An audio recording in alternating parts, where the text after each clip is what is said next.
ডাকসু শিবির সাদিক কায়েম S M ফরহাদরা ভুল পথে এগুচ্ছে।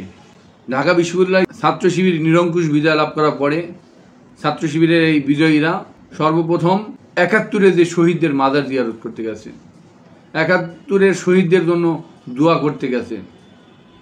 যে ৭১-এর ন্যারেটিভের বিরুদ্ধে ২৪-এর আন্দোলন, ২৪-এর এই বিজয়, সেই বিজয়ের প্রেক্ষিতে এই ডাকসু নির্বাচন। সেই ৭১-এর ন্যারেটিভ নিয়ে যদি সাদিক কায়েমরা থাকে, তাহলে আমাদের ২৪-এ বিজয়ের কি ফল হলো? আমরা ২৪-এ আন্দোলন করে কি লাভ হলো? ৭১-এর শহীদদের কিসের আপনি জিয়ারত করতে যান? জিয়ারত করার আগে একটু ভাবুন, এই লেখার দিকে তাকান। ৭১-এর বুদ্ধিজীবী হত্যাকাণ্ড কোনটি? এই লেখাটা লিখেছিলাম। দুই পাশে বুদ্ধিজীবীদের স্মৃতি দেওয়া আছে। এক পাশে কসাই কাদের সিদ্দিকী ৪ জন বুদ্ধিজীবীকে হত্যা করেছে, সেই ছবিটা ৪ জনের প্রত্যেকের শুটেড বুটেড কালো কোট পরা আছে, ৪ জন নিহত লাশ পড়ে আছে। এদের হত্যা করেছে কারা? ওই দেন কাদের সিদ্দিকী, ফজু পাগলারা, ওরাই হত্যা করেছে ১৯শে ডিসেম্বর ১৯৭১ তারিখে।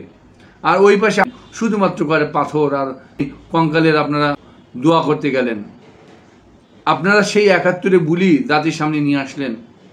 এটা খুবই দুঃখ লাগলো, খুব কষ্ট পেলাম যে আপনাদের এই ভুল পথে এগুলো জাতি বরদাস্ত করবে না। আপনারা এই ডাকসু শিবির যদি এই ৭১-এর ন্যারেটিভ নিয়ে দৌড়ায়, এদের পতন কিভাবে হবে সময় গেলে দেখতে পাবেন। ৭১-এর ন্যারেটিভ সম্পূর্ণ আওয়ামী ভারতীয় ন্যারেটিভ।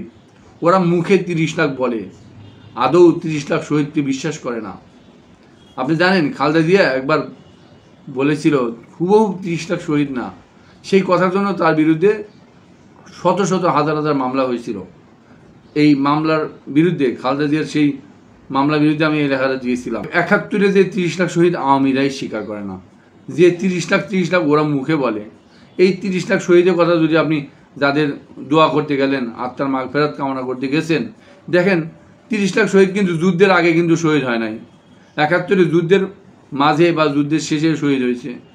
তার মানে ৭১-এর ৩০ লাখ শহীদ কিন্তু আগে যোদ্ধা ছিল, তারপরে শহীদ হয়েছে। এটা তো বিশ্বাস করেন নাকি যে সকল শহীদ যুদ্ধের আগে তো যোদ্ধা ছিল, তারপরে তো শহীদ হয়েছে?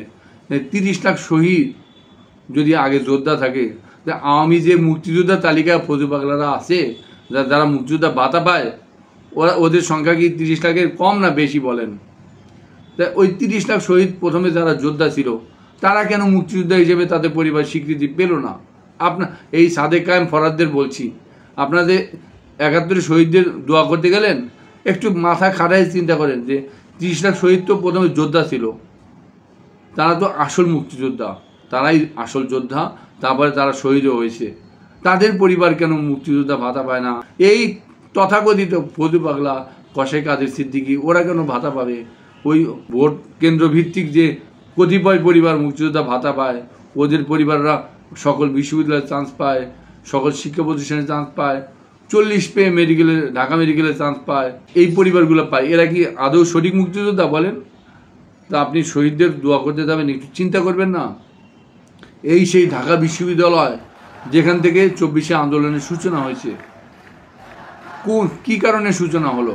এই হাসনাত সার্জিসদের নেতৃত্বে তুমি কে আমি কে রাজাকার রাজাকার স্লোগান, সেই স্লোগানের কারণে এই ঢাকা বিশ্ববিদ্যালয় থেকে ২৪শে আন্দোলনের সূচনা। সেই আন্দোলনের ফসল হচ্ছে আপনি সাদেক কায়েম ফরহাদদের এই ডাকসু নির্বাচনে বিজয় লাভ। আর আপনারা সেই স্মৃতি ভুলে যায় ৭১-এর শহীদদের দোয়া করতে যান। এরা কেমন ধরনের ভুল আরও বুঝে বলছি। ২৪শে আন্দোলনের যে বিজয় হয়েছে, বিজয়ের পরে সবাই বলেছে কিভাবে হাসিনা পালালো, এত বড় বিজয় কিভাবে আসলো, কেউ কোনো কুলু খুঁজে পায় না, পাবেন না। কারণ হচ্ছে কি, আল্লাহ কোরআনে বলেছে ইন্নাল্লাহ লা ইউগাইয়িরু মা বিকওমিন হাত্তা ইউগাইয়িরু মা বিআনফুসিহিম। আল্লাহ কোনো জাতির ভাগ্য পরিবর্তন করেন না যতক্ষণ না সেই জাতি নিজের ভাগ্য নিজেরা পরিবর্তন করে। মানে ঢাকা বিশ্ববিদ্যালয় থেকে যখন সরাসরি ৭১-এর ন্যারেটিভের বিরুদ্ধে, ৭১-এর সেই বুলির বিরুদ্ধে, ভারতীয় যে শিখানো বুলি, তার বিরুদ্ধে তুমি কে আমি কে রাজাকার স্লোগান দেওয়া হয়েছে, এরা জাতীয় পরিবর্তন। এটার কারণে আল্লাহ পুরো জাতিকে বিজয় দিয়েছে, অন্য কোনো কারণে বিজয় আসে নাই ২৪-এর। শুধুমাত্র তুমি কে আমি কে রাজাকার স্লোগানের কারণে আসছে। এই স্লোগানটা সরাসরি ৭১-এর বিরুদ্ধে। আর সেই ৭১-এর শহীদদের আপনি দোয়া করতে যাবেন, এরা সম্পূর্ণ ভুল পথ। আপনারা ৭১-এর শহীদদের দোয়া করার আগে ৭১-এর শহীদদের সংখ্যা, ৭১-এর তথাকথিত মুক্তিযোদ্ধার তালিকা বাতিল, এই মুক্তিযোদ্ধার কোটা বাতিল, ভাতা বাতিল, এগুলো বাতিল করে ৩০ লাখ শহীদের বাস্তব সংখ্যা এবং ৭১-এর ৭.৫ কোটি মুক্তিযোদ্ধার সংখ্যা, সেটাকে বাস্তবায়ন করুন। সে পথে না গিয়ে আপনি ওই ভারতের শিখানো, আওয়ামী শিখানো ৭১-এর শহীদদের দোয়া করতে যান। এরা জাতি এই ভুল মেনে নেবে না। এই ভুলের জন্য আপনাদেরকে মাসুল গুনতে হবে।